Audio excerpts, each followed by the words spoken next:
The river was the heart of the valley. It ran silver in the mornings, when the first light of dawn spilled across its surface, and gold in the evenings, when the setting sun caught its ripples like strands of woven metal. To the animals it was life itself. Deer came to drink at its banks, birds dipped low to skim the surface, and even the smallest insects built their homes along its edge. The river carried not only water but a kind of order, a rhythm that bound the valley together. The people of the valley trusted it as they trusted the sky. They built their fields along its bends, sowing grain in the rich black soil left behind after the floods. They taught their children that the river was a gift older than the mountains, that to drink from it was to drink the memory of the earth itself. No one questioned it, no one doubted it. And yet, if one listened closely, there were whispers. The old men of the village spoke in hushed voices of a time when the river had run differently, not bright but heavy, not quick but sluggish. They said the river had moods, and that its kindness was never guaranteed. But few heeded them. The river was generous, and its silver waters never failed to return each spring. Horses too had always come. Tall, strong creatures, their coats shining like bronze in the sunlight, their manes flowing like banners in the wind. They drank deeply, without hesitation, for the river's taste was pure and cool. And when they stamped their hooves upon the shore, the earth seemed to echo with approval. In those days, no one imagined refusal. The river flowed, and all bowed to it, beast and man alike. The thought that the river could be doubted, that its gift could be declined, belonged to no one's mind. But the river, as the elders had warned, was not only a gift. It was also a mirror. And soon it would show what lay hidden in the hearts of those who came to its banks. The season turned dry. Clouds passed overhead but gave no rain, and the fields of the valley baked beneath a hard white sun. Grass dulled, streams thinned, and the air itself seemed to grow brittle, breaking into dust at every step. The people grumbled and worked harder, drawing water from the river with buckets and carrying it to their crops. And still the river gleamed, clear and swift, as though untouched by the thirst of the land around it. It was then that the horses came. At first they were only distant shapes on the ridge, a line of movement against the pale horizon. Dust rose in clouds behind them, shrouding their number, but their thunderous hoofbeats carried far across the valley. Herds of deer lifted their heads from the sparse grass, ears twitching. The villagers paused in their labor, shading their eyes. Even the river seemed to hush, its ripples stilled by the sound of their approach. When the horses descended, they came as a tide. Dozens, perhaps hundreds, stallions with manes flying wild, mares heavy with muscle, foals straining to keep pace. Their coats glimmered in the sunlight, chestnut, black, dappled gray, white like the foam of storm waves. They moved as one body, a living storm of strength and restless energy. The people watched with awe and unease. Never had such a herd entered the valley, not in living memory. The animals of the forest crept back into the shadows, ceding space to the newcomers. The ground trembled as the herd reached the banks of the river. The foxes in the brambles, the crows in the trees, even the old hounds tethered in the village, all held their breath. For the horses had traveled far, that much was clear in the dust on their hides and the hollows in their flanks. They had come for one thing only, the water. They crowded near the edge, snorting, tossing their heads, hooves cutting deep into the soft earth. Foam gathered at their mouths from thirst. Their nostrils flared as they leaned close, as if ready to plunge their muzzles into the current. But then they stopped. The first horse, a great stallion with a mane like black fire, lowered his head almost to the surface. He sniffed, pawed the earth, and drew back sharply. His ears pinned, his eyes rolled white. The others pressed forward, confused, but one by one they too faltered. They lowered their heads, tested the air above the water, and jerked back. Some snorted, some whinnied in distress, but not one drank. The people at first laughed softly, thinking it a trick of stubborn animals. "They are cautious," said one man. "They will drink soon enough." But the horses only milled restlessly, stamping the earth. Their sides heaved with thirst, their lips cracked with dryness, yet still they refused. The river gleamed silver, innocent as ever. To human eyes, it was pure. But to the herd, it was something else, something unseen. At last, the stallion raised his head and gave a cry, a sound that rolled across the valley like a warning. The herd echoed him, tossing their heads and churning the soil with restless hooves. And though they had come from far away, though their bodies cried out for water, the horses turned their backs to the river. The people watched in silence. For the first time, a seed of unease took root in their hearts. The herd lingered at the banks for a long time. Dust rose in the air as hooves churned the soil, but the water remained untouched. The river whispered as it always had, silver ripples breaking against its banks, offering itself freely. Yet not a single muzzle bent to meet it. The stallion who had first tested the current stood tall at the front, his body restless, his breath loud and sharp. He pawed at the ground, scattering clods of earth, but he did not drink. His eyes glimmered with something deeper than thirst, something like fear, though he was too proud to show it fully. The mares pressed close behind him, their flanks trembling. Foals cried softly, tugging toward the water, but their mothers held them back, as if some silent command passed through the herd. They shifted and circled, their tails flicking, but none dared to lower their heads. Other animals watched from the edges of the clearing. A group of deer stood frozen in the shadows of the trees, their ears twitching. Foxes peered from the brambles. Birds perched silently in the branches above, their song stilled. They waited for the moment when the first horse would drink, and with it, proof that the river remained safe. But that moment never came.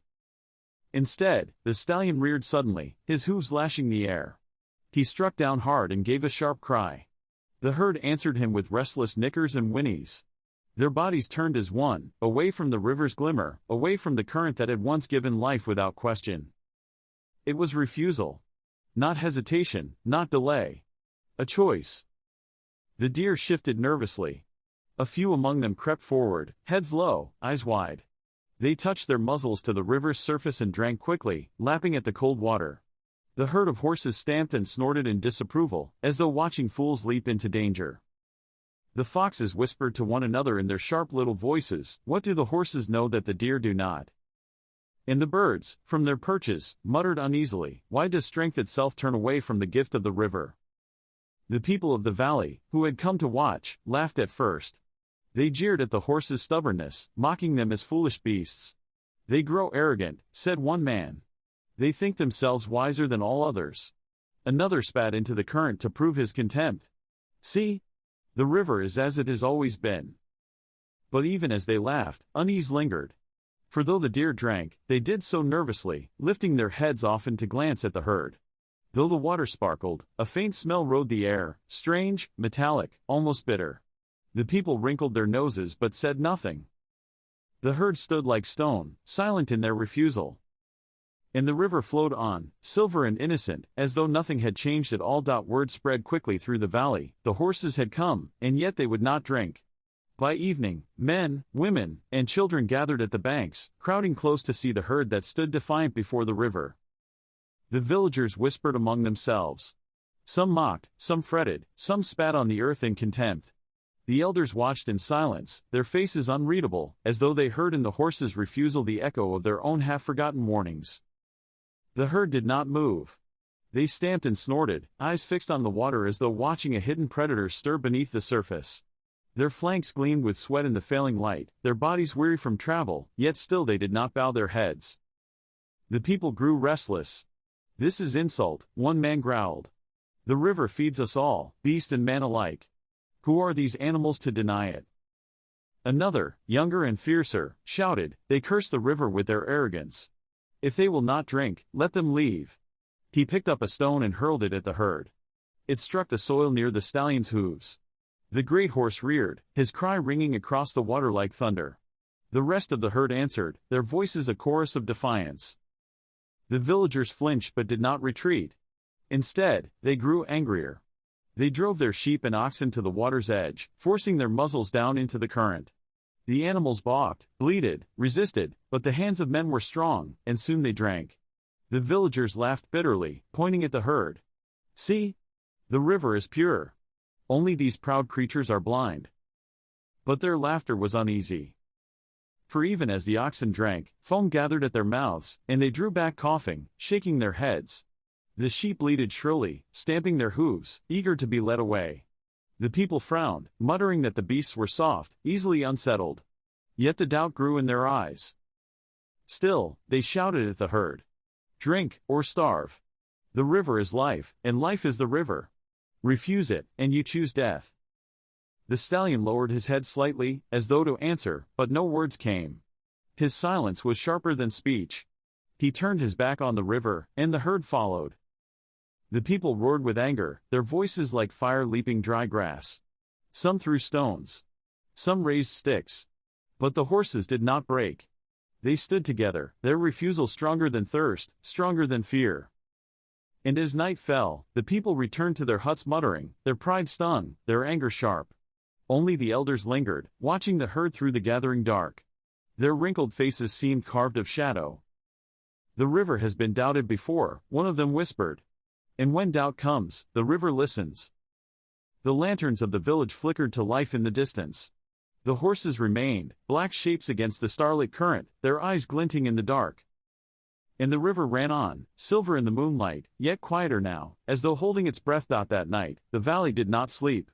The villagers lay restless in their huts, the animals stirred uneasily in their pens, and even the wind seemed to circle without rest. The herd of horses stood silent by the riverbank, their bodies still as carved stone, their eyes fixed on the current. Clouds gathered over the valley, thick and low, covering the stars. The moon, once bright on the water, disappeared behind a veil of shadow. A hush fell, deep and unnatural, as if the world itself were waiting. Then the river changed. It was not sudden, but slow, so slow at first that none noticed. The silver glimmer dulled, as though ash had been stirred into the current. Ripples thickened. The gentle music of flowing water turned heavy, sluggish, almost choked. The stallion raised his head first, ears pinned, muscles tense. A deep rumble left his throat, warning the herd. One by one, the horses stamped the earth, restless, unsettled. By dawn, the change could no longer be ignored. The river was black. Not dark with shadow, not merely muddied, but black as pitch, the color of coal ground fine. And it no longer moved. The current that had once leapt and danced through the valley now stood still, thick and silent, as if turned to oil. The villagers rushed to the banks in horror. They stared at the river, unable to speak. Some bent to touch it with trembling hands, and when they drew back, their palms were stained with darkness that clung like tar. Children cried. Women wailed. Men shouted in anger and fear. "This is a curse," they cried. "The herd brought this with them. They doubted the river, and the river turned against us." But the elders shook their heads. "No," they said softly. "The river was already turning. The horses only saw what we refused to see." Fish floated to the surface, their pale bellies catching what little light broke through the clouds. They drifted lifeless, carried not by current but by stillness. Birds would not land upon the shore. The oxen and sheep, once forced to drink, bleated and coughed, their eyes dull with sickness. The herd stood apart, silent and unmoving. They had not touched the water, and though their thirst burned, they remained untainted. Their refusal, once mocked, now looked like wisdom. But wisdom did not quench thirst. The black river lay between them all, a mirror that showed not life but decay. And in its stillness, the valley felt the weight of prophecy fulfilled. The river was dead. Days passed, and still its waters lay black and unmoving, a wound across the valley. No fish leapt, no reeds bent, no birds skimmed the surface. The sound of running water, once the valley's heartbeat, was gone. In its absence, silence spread, thick and suffocating. The grass along the banks withered first, turning brittle, then yellow, then nothing but dust beneath the hooves of the herd. The trees, robbed of their lifeblood, began to lean, their leaves falling too early, like green rain upon the scorched soil. The people grew desperate. Buckets lowered into the river came back stained with tar-black water, foul to taste, bitter to the tongue. Those who dared to drink fell ill, their bodies racked with fever. The oxen refused to graze, the sheep bleated endlessly, their eyes glassy. In the nights, the villagers whispered. Some cursed the horses, calling them omens of ruin. Others cursed themselves for not heeding the old stories, for mocking the warnings of the herd. Children cried in thirst, and mothers pressed them to their breasts though they had no milk left to give. The herd remained at the banks, neither leaving nor drinking. Their flanks grew lean, their eyes hollow with hunger and thirst, yet still they did not bow their heads to the river. They stood proud, silent, as though enduring was its own form of defiance. The other animals of the valley did not understand. The deer still crept cautiously to the banks, drinking in small sips, and one by one they fell sick. Foxes slunk along the edges of the forest, their fur patchy, their eyes dim. Birds circled above but seldom landed, their wings restless, searching for somewhere the river still lived. The valley became a place of waiting. Waiting for rain that did not fall. Waiting for the river to return to silver. Waiting for death, which crept closer with each silent dawn. And yet, in the midst of ruin, the horses did not falter. They did not scatter. They did not betray their refusal. Even in weakness, even in hunger, their silence was stronger than the cries of men, stronger than the wails of animals, stronger than the black water itself. It was a silence that spoke louder than words. We will not drink what is poisoned. We will not bow to what is false. And though the valley trembled, none could deny the truth of their defiance. The valley was silent. Where once the air rang with the cry of birds and the murmur of running water, now there was only stillness. The black river stretched across the land like a scar, wide and heavy, reflecting nothing but gray sky. Its surface no longer moved, no longer whispered, no longer promised life. The people of the valley grew hollow-eyed. Their fields withered, their animals weakened, their children cried with dry throats. Some fled, climbing the ridges in search of other streams, but the land beyond was barren. Others stayed, stubborn in their despair, staring at the black water as though it might forgive them if only they believed hard enough. The elders said little. Their voices, when they spoke at all, were heavy with resignation. The horses knew, they whispered. They saw what we would not see. Their refusal was not pride, it was prophecy. The herd still lingered by the banks, but they were no longer as they had been. Their bodies had grown gaunt, their hides dull with thirst. Yet in their eyes burned a strange fire, a strength that did not come from muscle or flesh. They had endured hunger and thirst, but they had not betrayed themselves. They had refused, and in their refusal, they had remained whole. At last, on a morning as gray as ash, the stallion raised his head. His mane hung ragged, his body lean, yet he stood tall. With a single cry, he called his herd, and they answered, stamping the earth weakly but with resolve. Together, they turned from the river. The villagers watched in silence as the herd began to move. Slowly at first, their steps unsteady, then with growing rhythm, they climbed the ridges that walled the valley. Dust rose behind them, faint in the still air. Not one horse looked back. The people did not follow. They stood rooted to the soil that had once been fertile, chained by grief and pride. Some wept, some cursed, some clutched their children and prayed. But none moved after the herd. When the last horse vanished beyond the ridge, the valley lay still once more. The black river gleamed dully, unmoving, as though mocking the silence it had created. And so it remained, a place of memory, not of life. A valley where the river had once been silver, where beasts and men had once drunk freely, where laughter and song had once risen with the water's flow. Now only the echo of refusal lingered. The people told stories in the years that followed, of the night the current turned black, of the herd that would not bow to thirst, of the prophecy written not in words but in silence. And some whispered that, perhaps, somewhere beyond the mountains, the horses had found a new river, one that still ran clear and alive. But in the valley itself, nothing remained. Only the black water, still and heavy. Only silence, deep as stone. Only the memory that sometimes refusal is not rebellion, but survival.